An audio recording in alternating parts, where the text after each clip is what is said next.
Assalamualaikum warahmatullahi wabarakatuh.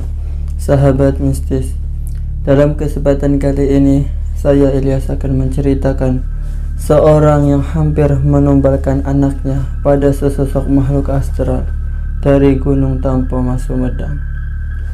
Pada kisah yang diceritakan beliau, rupanya beliau pernah melakukan ritual tertentu di gunung tersebut. Konon beliau ini tidak sengaja dan tidak bermaksud demikian, akan tetapi beliau hanya memiliki hajat untuk menjadi orang kaya bergelimang harta, sehingga anaknya sendiri hampir saja menjadi tumbal. Seperti apa kisah selengkapnya? Simak video ini sampai selesai. Namun sebelum lanjut videonya, alangkah baiknya untuk menekan tombol subscribe terlebih dulu dan nyalakan lonceng notifikasinya agar tidak ketinggalan berita terupdate dari kisah-kisah video menarik lainnya dari channel saya ini. Dan terima kasih banyak bagi yang sudah subscribe di channel saya ini, dan bagi sahabat mistis yang telah mengklik video ini, terima kasih banyak. Nyaris jadi tumbal Gunung Tampomas. Di puncak gunung terdapat petilasan Prabu Siliwangi. Siapa menyangka gara-gara melakukan ritual di tempat ini, sosok harimau gaib selalu muncul di rumahnya. Bahkan roh anaknya disandera oleh harimau setan itu. Kisah ini terjadi setahun setelah reformasi, tepatnya pada tahun 1999. Saat itu, puing-puing gedung dan pertokohan milik warga keturunan yang dibakar dan isinya dijarah massa masih tampak membekas. Semua bangunan itu ditinggalkan para pemiliknya untuk menyelamatkan diri, entah keluar kota atau bahkan keluar negeri. Saat itu, anak dari Pak Supratman yang bungsu mengalami sakit yang parah. Mereka sudah berusaha untuk mengobatinya ke dokter dan bidan, namun jawabannya tetap sama, panas dalam. Berbagai obat-obatan pemberian dokter tidak membuat penyakit anak mereka sembuh, tapi malah bertambah parah. Ini jelas terlihat dari rongga mulut yang berwarna merah, lidahnya seperti mengelupas seperti kena air panas, dan mengeluarkan bau amis saat bernafas. Karena sakitnya sudah hampir 1 minggu, maka tidak ada asupan makanan dan minuman ke tubuh si bungsu. Sudah pasti badannya bertambah kurus, hampir hanya tinggal tulang berbalut kulit. Saat itu rasanya telah putus harapan jika melihat keadaan si bungsu. Apalagi tiap hari dia selalu menangis dari sore sampai pagi. Anehnya bila siang dia tertidur dengan pulas. Kadang-kadang dia merengek minta minum, tapi sulit untuk menelan air. Paling-paling hanya beberapa tetes yang masuk ke dalam mulutnya. Lalu dia pun tidur kembali. Menjelang hari ke-10, sejak anak mereka sakit, ada yang memberi saran agar anak mereka si bungsu itu dibawa berobat ke paranormal. Walaupun saat itu mereka kurang cocok dan percaya dengan solusi berobat ke paranormal, namun demi kesembuhan si bungsu, mereka pun tetap mencobanya. Tuhan rupanya memberikan jalan bagi mereka. Setelah menempuh jalur pengobatan alternatif, maka terbukalah semua tabir gelap yang menyelimuti sakit anaknya tersebut. Saat orang pintar itu melakukan ritual pengobatan, dengan sabar dia menerangkan, anak bapak sudah di dalam mulut siluman harimau. Tentu saja mereka tersentak kaget mendengarnya. Apakah benar yang dikatakan oleh si paranormal itu? Lantas mengapa hal itu harus terjadi? Apa yang telah kamu lakukan sehingga membuat anak ini menderita seperti ini? Tanya baru normal ketika Pak Supraman dan istrinya masing-masing tengah dilanda musibah batin yang hebat. Pertanyaan itu jelas ditujukan untuk Pak Supraman. Setelah mengingat-ingat dengan rasa berat hati dan bercampur malu, mereka berdua menuturkan kejadian sebenarnya. Tepatnya kelakuan mereka sebelum anak bungsu sakit. Awalnya terjadi dengan tidak sengaja dan tidak ada niatan untuk melakukan ziarah. Ibu mertua mengajak ziarah ke suatu tempat di Sumedang, Jawa Barat. Dan setelah bermusyawarah, istri Pak Supraman ternyata mengizinkan. Hitung-hitung menemani ibunya yang sudah tua. Selepas sholat Isya, rombongan Pak Supraman berangkat menuju Sumedang. Sejujurnya, ini yang pertama kali dilakukan oleh Pak Supraman. Sebelumnya tak pernah melakukannya. Mobil yang ditumpangi rombongan Pak Supraman melaju di pekatnya malam. Kurang lebih 2 jam perjalanan rombongan mereka sampai ke tempat yang dituju. Sebanyak 13 orang anggota rombongan mereka pun istirahat di rumah wanita setengah baya yang dipanggil ketua rombongan dengan sebutan Bu Ami. Sikap penerimaan terhadap mereka sangat ramah sekali. Bahkan mereka menginap di rumahnya karena pendakian akan dilakukan besok pagi. Pukul 6 pagi, dengan perbekalan secukupnya, rombongan peziarah melakukan pendakian menuju puncak Gunung Tampomas yang memiliki ketinggian 1960 mdpl. Meskipun sudah setengah baya, wanita bertubuh kecil yang akrab disebut Bu Ami itu sangat gesit dan selalu berada di depan rombongan mereka.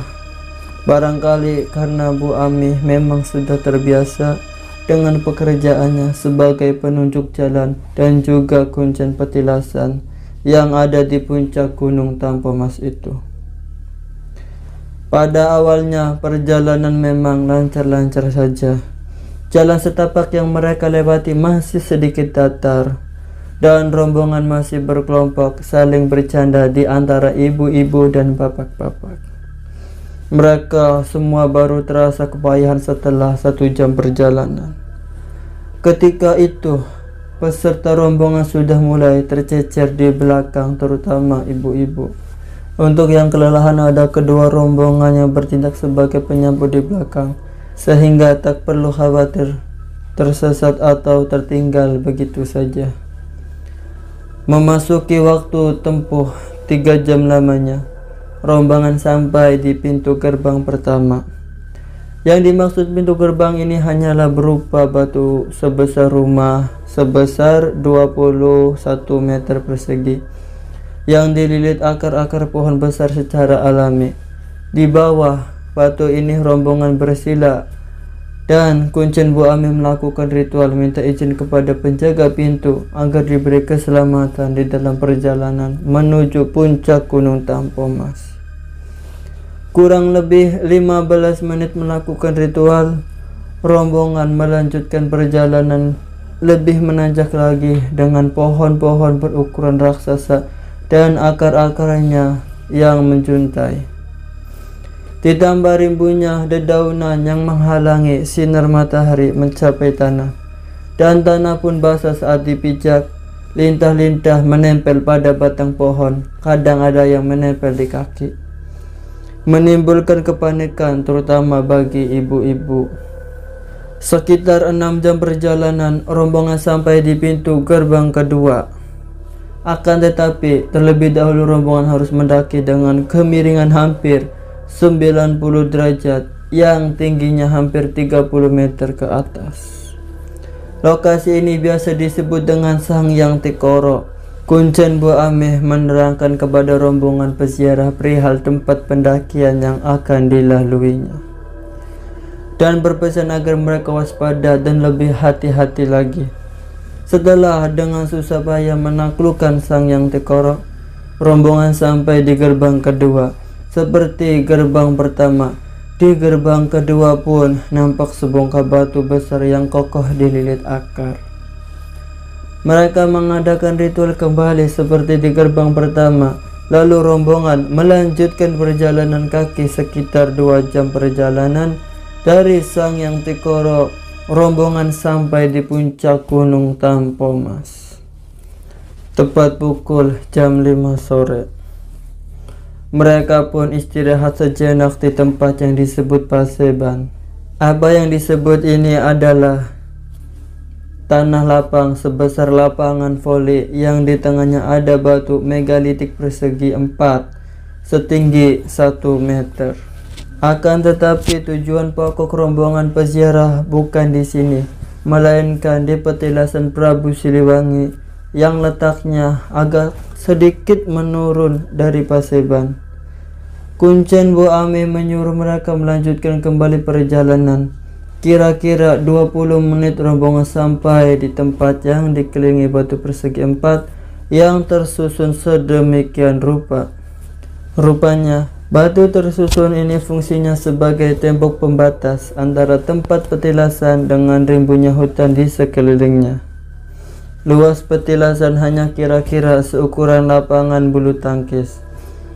Tepat di tengahnya ada 3 makam berjajar, di mana masing-masing makam memiliki panjang 3 meter, lengkap dengan batu nisannya. Di pinggiran nampak telah dipasang atap memanjang terbuat dari seng. Mereka pun beristirahat sejenak setelah menempuh perjalanan hampir 8 jam sambil menyiapkan segala yang diperlukan. Apalagi ritual baru bisa digelar menjelang maghrib. Saatnya pun tiba. Kuncen Bu Amih memerintahkan kepada rombongan untuk menyiapkan sesaji yang diperlukan, seperti sate mentah, sate matang, telur ayam kampung, bunga 7 rupa, jajanan pasar, rokok kerutu, minyak wangi, dan lain-lain yang sebelumnya telah dipersiapkan. Seluruh sesajen tersebut diletakkan di atas salah satu makam. Lalu peserta ziarah dengan khusus mengikuti Kuncen Bu Amih yang sedang melakukan ritual dalam bahasa Sunda. Asap kemenyan menyebar ke udara, baunya menimbulkan aroma magis yang sangat kental, membangkitkan bulu roma rombongan peziarah. Mereka semua khusyuk dalam ritual yang amat sakral itu. Menurut legenda, puncak Gunung Tampomas merupakan salah satu mitos masyarakat Sunda. Di puncak gunung inilah tempat pertapaan Prabu Siliwangi yang terakhir setelah dikejar-kejar oleh anak dan cucunya, yakni Prabu Kian Santang dan Syekh Syarif Hidayatullah, dengan maksud supaya Sang Prabu Siliwangi memeluk agama baru, yakni agama Islam. Tetapi Prabu Siliwangi tetap pada pendiriannya, yakni memeluk agama leluhur yang telah dianutnya secara turun-temurun. Dengan menghindarinya, Sang Prabu dari istana kerajaan ke puncak Gunung Tampomas dan ke tempat-tempat lain di tataran Sunda. Bukan berarti Sang Prabu berjiwa kerdil, penakut, atau tidak konsekuen dengan jabatannya selaku Raja Pajajaran. Cara ini dilakukan semata-mata karena beliau tidak ingin terjadi pertumpahan darah dalam satu garis keturunan Pajajaran. Kembali ke cerita ritual tadi. Menjelang malam, mereka diperintahkan menepi dan berteduh di bawah atap seng.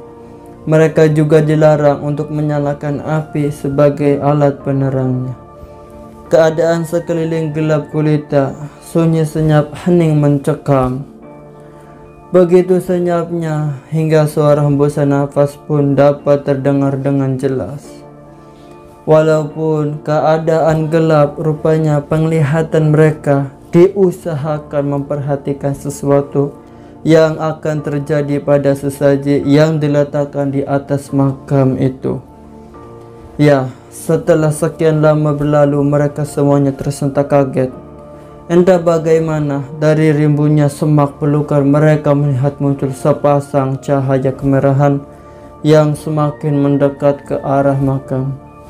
Anehnya, cahaya itu memperdengarkan suara yang mendengus-dengus mirip suara harimau yang sepertinya tengah mencium sesaji di atas makam. Yang tak kalah aneh, tak lama berselang, kedua cahaya itu memang berubah menjadi sosok harimau. Meskipun suasana gelap, mereka masih bisa melihat harimau itu dengan rakusnya memakan telur-telur ayam kampung yang disediakan. Setelah kurang lebih 15 menit berlalu, harimau yang disebut Kuncen Bu Ame sebagai Uyut Prabu itu melangkah dengan gemulai, lalu meloncat sambil mengaum. Sosoknya yang besar itu menghilang di telan gelapnya malam. Di pertengahan malam, semua peserta sudah tertidur pulas di atas tikar pandan yang sebelumnya telah dihamparkan di sisi makam. Pagi-pagi sekali mereka dan rombongan pun turun dari puncak Tampomas. Perjalanan pulang memang tidak sesulit saat mereka naik puncak gunung kemarin. Waktu yang dibutuhkan hanya 4 jam dan mereka sudah sampai kembali di rumah Kuncen Bu Ame. Sebelum mereka pulang, mereka diberikan wejangan dan petunjuk apa yang harus dilakukan saat sampai di rumah nanti. Sampai di rumah, mereka melakukan ritual yang diwajibkan sesuai dengan petunjuk Bu Ame. Mereka menyediakan sesaji yang ditaruh di kamar sebanyak 7 kali malam Jumat. Hal ini jangan sampai lupa untuk dilakukan. Sesajinya terdiri dari sate matang, sate mentah, bunga 7 rupa, telur ayam, kopi pahit, kopi manis, teh pahit, teh manis, rokok kretek, wedang garam, rokok kerutu, wedang bajigur, wedang jahe, dan lain-lain. Dan mantra-mantra pemberian Kuncen Bu Ame harus dibaca sebelum membakar menyan. Setelah prosesi tersebut digelar, maka disusul dengan kejadian-kejadian aneh, baik secara langsung maupun lewat mimpi. Seperti kejadian malam itu, ketika itu waktu menunjukkan pukul 11 malam. Pak Supratman dan istri mereka berdua sedang menonton televisi di ruang tengah dan ibu mertua sedang tidur di kamarnya. Namun tiba-tiba ibu mertua keluar dari kamar dengan setengah berlari. Dia memburu ke arah Pak Supratman dan istrinya. "Ayah maung, ayah maung," teriak Bu mertua Pak Supratman dalam bahasa Sunda yang artinya ada harimau, ada harimau. Tubuhnya gemetar karena didera ketakutan yang teramat sangat. Refleks Pak Supratman dan istrinya berlari menuju kamar ibu. Akan tetapi tidak ada harimau seperti apa yang ditakutkannya. Namun, ibu berani bersumpah bahwa saat rebahan di tempat tidurnya, tiba-tiba ada sesuatu yang besar telungkup di sampingnya. Dia juga dengan jelas menyaksikan bahwa hewan berbulu halus dan empuk itu tengah mengibas-ngibaskan ekornya ke wajah ibu mertua. Itulah sebabnya kenapa ibu mertua Pak Supratman terbangun dari tidurnya. Banyak sekali keanehan di rumah Pak Supratman. Misalnya saja ada tetangga yang pernah melihat bahwa di waktu malam Selasa ada makhluk yang telungkup di atas hubungan genteng rumah mereka. Matanya menyala seperti senter.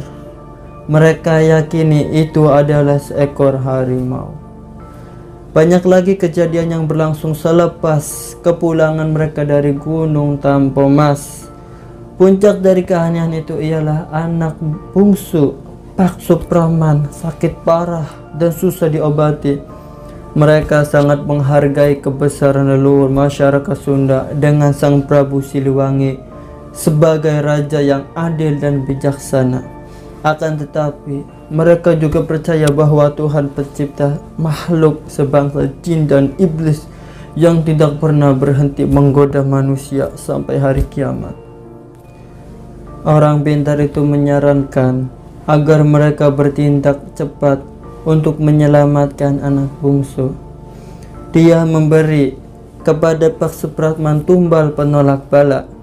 Ada yang ditempel di pintu masuk rumah, juga ada yang ditanam di sekitar halaman rumah. Dan mereka sekeluarga diharuskan mandi di laut untuk membuang sial. Heran dan takjub, selang 2 hari setelah menjalankan semua petunjuk itu, anak Pak Supratman berangsur-angsur sembuh.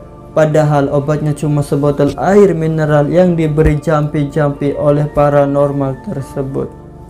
Mereka menginginkan hidup senang, banyak harta dan banyak uang. Namun apabila buah hati harus dikorbankan untuk tumbal setan dan iblis, na'udzubillah, rasanya mereka ingin tetap hidup dengan abah yang Tuhan berikan sekarang ini. Asal cukup sandang pangan, Pak Supratman sekeluarga pun sudah bersyukur. Bagi Pak Supratman, anak merupakan harta yang tidak ternilai harganya. Hanya orang bodoh yang melakukan kesalahan sampai 2 kali. Pengalaman pertama adalah guru bagi keluarga Pak Supratman. Langkah selanjutnya untuk kita, jangan mencoba-coba melakukan hal-hal yang tidak ketahui akhir dan akibatnya, karena penyesalan akan hadir pada akhir waktu. Maka karena itu lebih baik kita sadar di awal waktu daripada menyesal di akhir waktu. Semoga kisah keluarga dari Pak Supratman ini bisa dijadikan pelajaran bagi sahabat horor. Terima kasih telah menonton sampai selesai. Jangan lupa untuk subscribe channel saya ini. Oke sahabat, sampai jumpa kembali di lain waktu. Assalamualaikum warahmatullahi wabarakatuh.